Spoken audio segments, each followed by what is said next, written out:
Hello, wonderful folks. I'm Victoria, and I'm actually one of the old ones here. I see a lot of you post stories about your horrible mother-in-law, and I feel bad for you, wonderful people, to have such toxic in-laws. I had an amazing mother-in-law and always strived to be like her. So when my son Daniel introduced me to his girlfriend Melissa, I was warm and welcoming. I'm a middle-class widowed woman with no one except my son. So when Melissa joined my family, I was excited to have her in my life. Turns out she wasn't interested in having a relationship with me at all. I tried to arrange lunches and dinners with her, but she always declined, saying, "We have different tastes, Victoria. I don't think it would be a good idea for us to go out." It's okay, Melissa.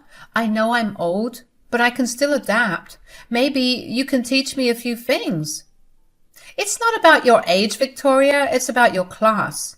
You're just a poor old lady who's comfortable in a trashy lifestyle. I'm not so cheap as you. I'm just glad that Daniel didn't turn out to be like you. Otherwise, I wouldn't have dated him. Me and my parents belong to the upper class, and I just can't mix with anyone beneath us. I hope you understand that and stop trying to be close to me. It just won't happen. To say that I was hurt would be an understatement. I was really hoping to have a good relationship with my daughter-in-law, but she thought I was beneath her. What can I say? I lost my husband at a young age and raised my son alone. I just couldn't bring myself to marry again because my husband was everything to me and still is. I moved on, but simply couldn't be with anyone else. So I remained poor while I did my best to give Daniel everything he needed. He is a great son who did make it big in the world. He's now super rich and offered to help me out multiple times. I always declined because I was content the way I was. I had no shame in admitting that I'm a middle-class woman. Still, Melissa's words stung. I never tried to ask her out again. Daniel and Melissa got married and things got worse. I noticed that she slowly started to exclude me from their lives and never invited me to their events. I was excluded from my son's promotion celebration, their anniversaries, birthdays, and other events. My son did express his disappointment with his wife and told me that he was considering separating. She had become controlling and didn't want him to keep in contact with me anymore. It was I who told him not to make rash decisions and give his wife a few chances. Well, separation was out the window soon because Melissa got pregnant with a daughter. Things didn't even change after that. She excluded me from the baby shower and gender reveal and didn't even let me meet the baby at the hospital. I never complained because I didn't want to cause trouble. For 6 years, I continued to be excluded from my own son's family. I did meet and have a great relationship with my granddaughter, but his mother started to put a stop to it too. I was at the end of my wits because she and I had a feeling Melissa was planning something drastic against me. My suspicions were confirmed when my son showed up to my house looking really down. I said, "Daniel, you don't look well. What's the matter? Is something going on?" "Mom, I just can't do this anymore. I've tried everything. I stayed for years and hoped that things would change, but things are only getting worse. Hell, I can't even talk to you without worrying about starting a fight at home." "Is Melissa creating problems again, Daniel? It's breaking my heart to see you like this. You don't have to come to see me if it means your troubles will get worse." "Mom, I need you in my life." "I don't like the way Melissa has been trying to control me, Mom. I've been unhappy in this marriage for a long time now. I never thought that she would create a divide between me and you. Hell, I even overheard her talking to her sister about how she had planned to stop you from seeing my daughter." I was pretty taken aback by Daniel's words. I won't say that I was very surprised. Melissa had been acting very strange and making excuses when I asked her to bring my granddaughter. I had even offered to come by and see them, but every time she was either busy or out of the house with them. It was already getting suspicious that she was planning something. It made me very scared that now I won't even get to see my grandkid anymore. Daniel's words confirmed my suspicions. Now I was really anxious about what Melissa had planned to do. I said, Daniel, did you confront her about this? What does she even have to say for herself? Mom, what would I even say to her? I always had a feeling that Melissa had been going behind my back to make decisions without consulting me. If I question her, she just screams at me and throws things. It just traumatizes our daughter as well. That is not okay, Daniel. Look, if you don't want your child around me, I would understand. There can be many reasons why you may feel I shouldn't be in your daughter's life. I will really respect your wishes. Mom, are you crazy? Why would I ever do that? You are the best grandma and the best mother ever. I have absolutely no reason to stop my daughter from seeing you. Hell, my daughter would be freaking devastated if her mother went through this plan. Daniel looked really stricken with grief and anger. It broke my heart to see my poor son suffering so much. He had truly made a big mistake in choosing his life partner. I wish I had warned him. I didn't want to meddle in my son's relationship, so I thought I should keep my mouth shut. I didn't protest one bit when Daniel pulled away from me because of his wife. I wanted him to be happy, even if he didn't want to stay in contact with me anymore. Had I known what a horrible situation my son was in, I would have helped him out sooner. I comforted him a little and said, Daniel, son, ignoring these problems and remaining quiet is not a solution. You are clearly miserable and need help. You need to stand up to your wife a bit, Daniel. If she loves you, she will be willing to change. Mom, that is never going to happen. I've begged her multiple times to get help. I suggested couples counseling and a host of other things. She just doesn't listen to me. I did my best, but I think it's time to cut my losses. I only see divorce as the ultimate solution. I think you should consider all aspects before you make a decision. Why don't you go home and try to talk to Melissa one last time? After that, I will support whatever decision you make. Melissa was a pretty wretched woman, but she was still Daniel's wife. Even if she doesn't like me, I would have been happy if my son was happy. But Melissa had been really toxic towards my son, which became clear to me that day. I believe everyone should be given a last chance before being punished for their actions. I hope for their child's sake that she would come to her senses and improve her behavior. My son was desperate for a change as well. So he said, I will give her one chance. I'll talk to her and lay down my terms. If she doesn't listen and tries to cut you out again, I will file for divorce. I'll talk to a lawyer and have the paperwork ready. I will only file if and when she messes up. Promise me you will let me know if that happens. I promise I will let you know, Daniel. I can see that you are extremely unhappy. I feel really bad for you. I don't want you to live like this.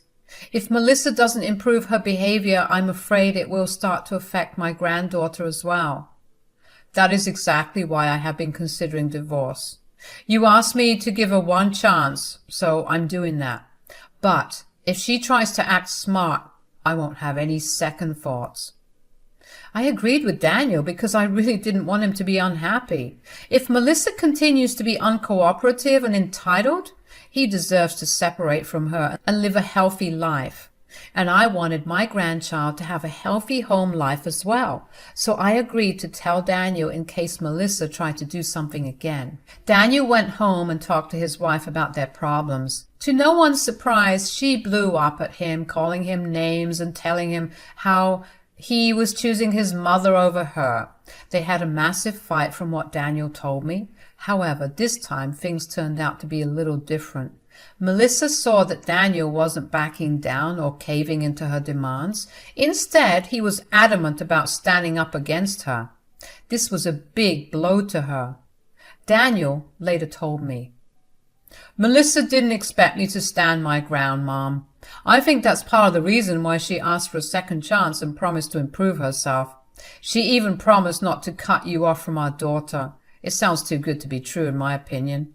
I have this gut feeling Melissa's just lying to pacify me. I won't lie, Daniel, but I feel the same way. Still, she has asked for a chance. Give it to her. Wait and see if things get better. I'm doing that, Mom. But I'm also talking to my lawyer just in case. I will get the paperwork done. You don't know Melissa like I do, Mom. I can smell her bullshit from a mile off. She won't keep her promise to me. I just know it. The weary touch in Daniel's voice really did break my heart. For years I nursed my own wounds that were caused by Melissa and was unable to bear her behavior.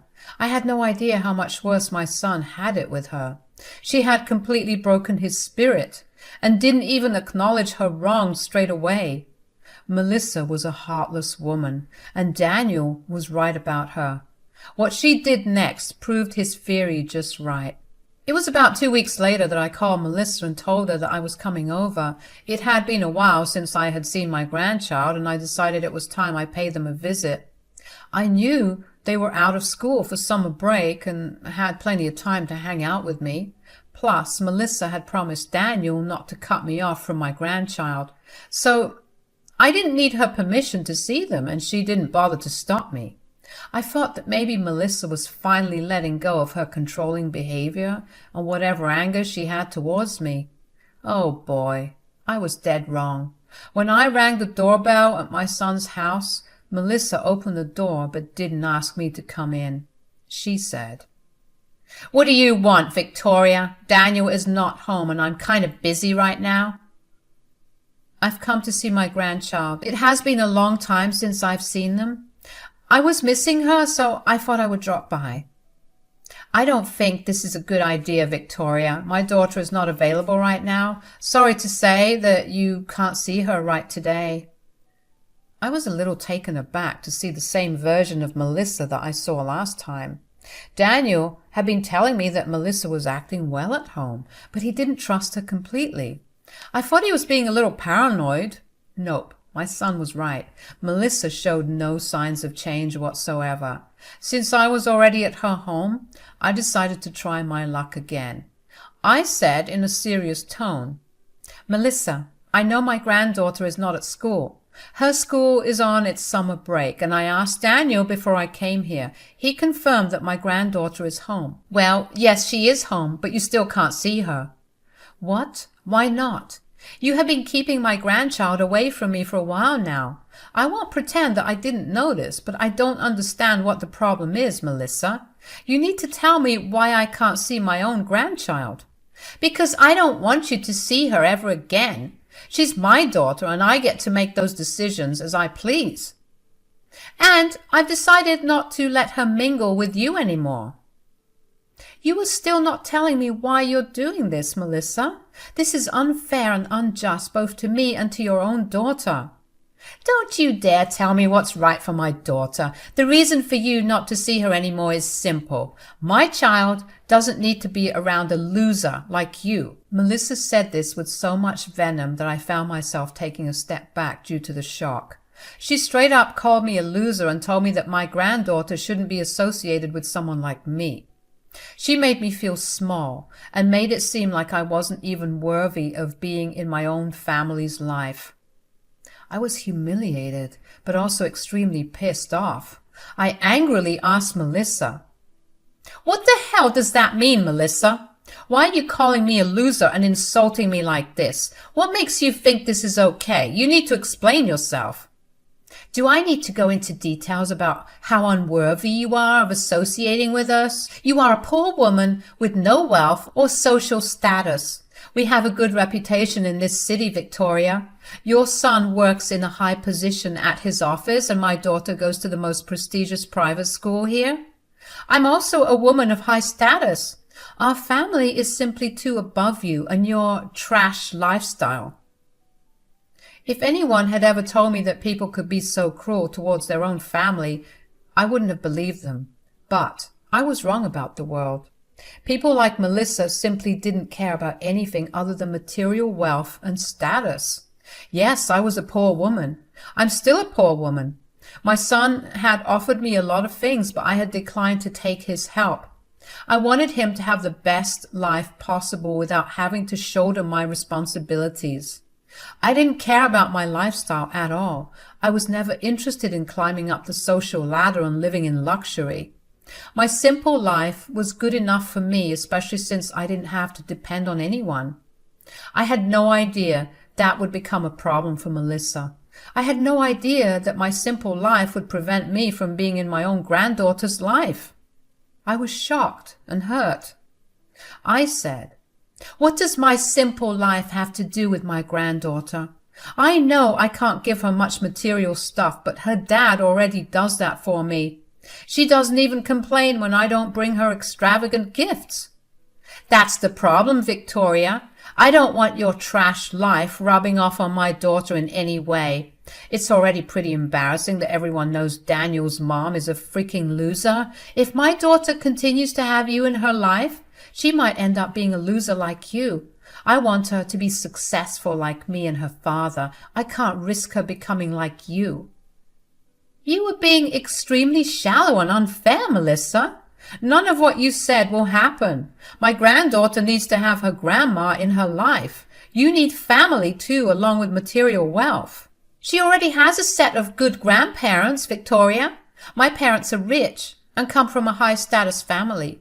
Their love and influence will be perfect for my little daughter. She doesn't need you in her life, and we don't need you in our lives either. We have plenty of money and connections to have a good life." I was absolutely fuming with what Melissa said. It was at that moment I realized how messed up she was. No wonder my son was at the end of his wits. Since I didn't see Melissa much, I didn't know how shallow and superficial she could be.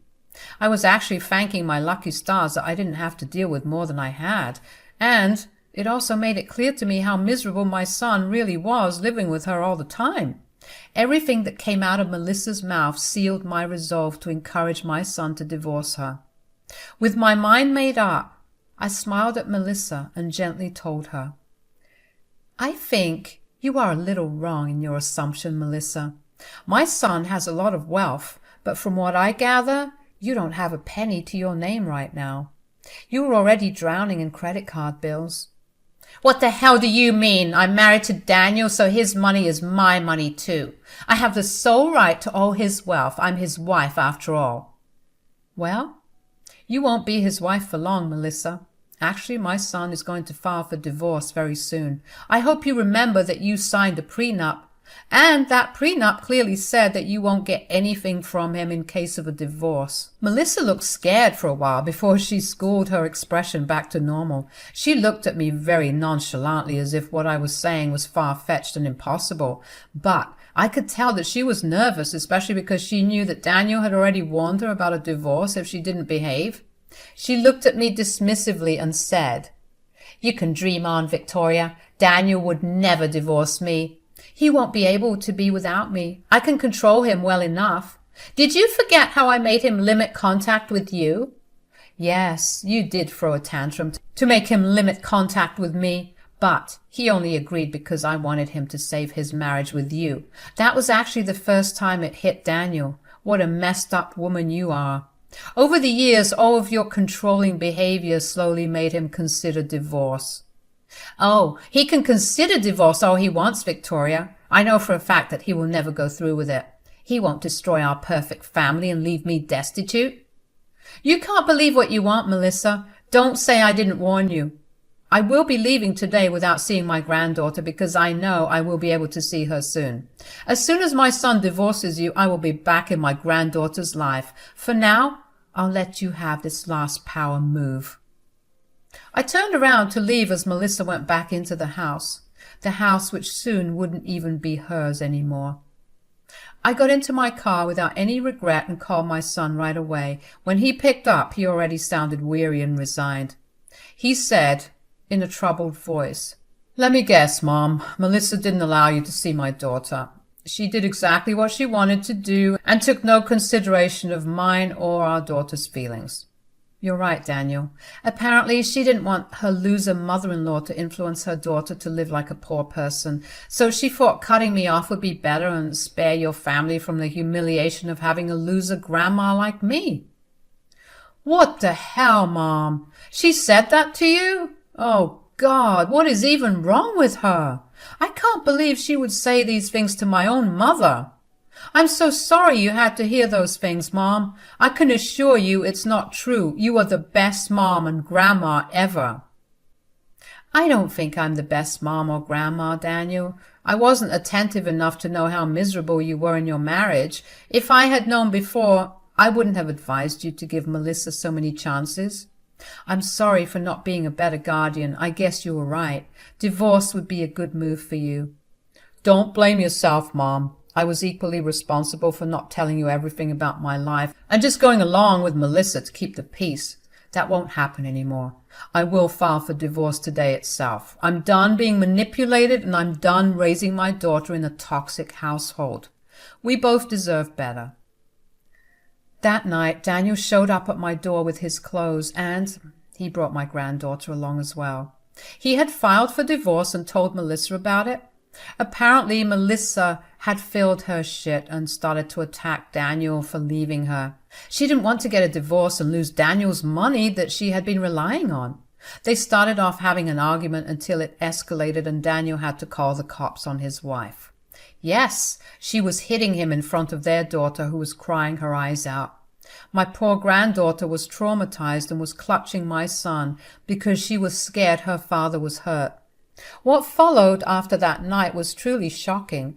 Melissa went to take her parents' help to make Daniel stay. Like I said, she didn't even have the money for a lawyer and thought her parents would be of help. Imagined her surprise when her parents closed the door in her face and told her to never contact them again. Also, she had been disinherited a while back. Now, why did her parents take such a drastic step? Well, they didn't support her entitled and abusive behavior. They were furious with her for hitting my son and traumatizing our granddaughter. Something else came out as well, which they had told us and the CPS workers. Melissa was abusing my granddaughter. She was starving her because she didn't want her to get fat. A lot of other things came out and Melissa lost custody of her daughter. I won't go into detail about their messy divorce and all the details of abuse that came out in court. I'll just say that they were able to get divorced in a year. Melissa lost custody and Daniel got my granddaughter full time. I moved in with him to help out. Both Daniel and my granddaughter are in therapy and my son actually had a protective order against Melissa for the physical abuse. Shortly before the divorce was finalized, Melissa had shown up at my door to beg me for forgiveness. She wanted my help to get her marriage and child back. Suffice it to say, I kicked her out instantly. Right now, I'm having a good life with my son and granddaughter who are happy to be rid of that horrible woman. It looks like we will be okay, while Melissa is off working at a convenience store after losing everything and becoming the poor loser she didn't want to be.